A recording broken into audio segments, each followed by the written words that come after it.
আসসালামু আলাইকুম। 2024 সালের এইচএসসি অর্থাৎ উচ্চ মাধ্যমিক পরীক্ষায় যারা অংশগ্রহণ করতে যাচ্ছ, তোমাদের যে 4টি ভুল কখনোই আসলে করা যাবে না। এই 4টি ভুল যদি তুমি করো তাহলে কিন্তু ফেল চলে আসতে পারে। তো আজকের ভিডিওটি অত্যন্ত গুরুত্বপূর্ণ। ভিডিওটি শুরু থেকে শেষ পর্যন্ত দেখার জন্য সবাইকে অনুরোধ করছি। তো প্রথম যে ভুলটি করা যাবে না সেটি তোমরা অনেকেই জানো বিষয়টি, যে তোমাকে রোল নাম্বার আর যেহেতু রেজিস্ট্রেশন নাম্বার রয়েছে, তো এই দুটি পূরণ করতে হয়। তো এখানে তোমাকে মাথায় রাখতে হবে, যদি রেজিস্ট্রেশন নাম্বার ভুল করো কিন্তু রোল নাম্বার ভুল করা যাবে না, ঠিক আছে? এটা ঠিক রাখতে হবে।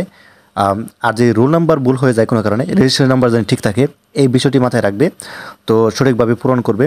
তো এই দুটি থেকে কোনো এক যদি ভুল হয়ে যায়, মূলত দুইটিই যদি ভুল হয়ে যায় তাহলে কিন্তু তোমার সরাসরি ফেল চলে আসবে, ঠিক আছে?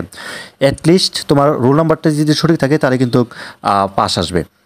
তো যা হোক, একটা অ্যান্সার আছে। তো অনেকেই বলো যে আসলো সাজেশনের কথা বলি। তো সাজেশন দেখো, তোমাদের জন্যই গত বছর যারা সাজেশন নিয়েছিল 2023-এ, তারা কিন্তু উপকৃত হয়েছিল। এজন্য এবছর আমরা সাজেশনটি বের করেছি তোমাদের টেস্ট পরীক্ষার পরপরই, এবং খুবই শর্টকাট সাজেশন। এই সাজেশন থেকে তুমি যদি ফলো করে পড়ো অবশ্যই A+ পাবে ইনশাল্লাহ। তো যাদের লাগবে, নিচে যে স্ক্রিনে নাম্বারটি দেখতে পাচ্ছ, নাম্বারটির মধ্যে হোয়াটসঅ্যাপ ইমো আছে, সেখানে আমার সাথে যোগাযোগ করতে পারো, অথবা চাইলে সরাসরি ফোন দিতে পারো। সাজেশনটি হচ্ছে আমরা PDF আকারে দিচ্ছি, তুমি হোয়াটসঅ্যাপ বা ইমোতে সহজে কিন্তু নিতে পারবে, ঠিক আছে? খুব বেশি MCQ বা সৃজনশীল দেয়নি। দেন হচ্ছে তারপরে যে ভুলটি করা যাবে না সেটি হচ্ছে যে তোমাকে বিষয় কোডের মধ্যে বিষয় কোডটা আসলে ভুল করা যাবে না, ঠিক আছে?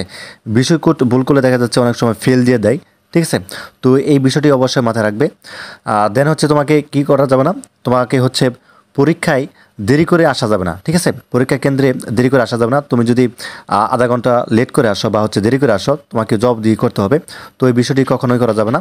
তো আর আরেকটি ভুল করা যাবে না, সেটা হচ্ছে উত্তরপত্র কখনোই বাস করা যাবে না। উত্তরপত্র তুমি যদি বাস করো তাহলে কিন্তু এটি মেশিনে নেবে না, এবং এটি কিন্তু বাতিল হবে, ঠিক আছে? বাতিল বলে গণ্য হবে, কাজে তোমার রেজাল্ট কিন্তু আসবে না। তো আশা করি বিষয়গুলো বুঝতে পারছো। ধন্যবাদ সবাইকে। আল্লাহ হাফেজ।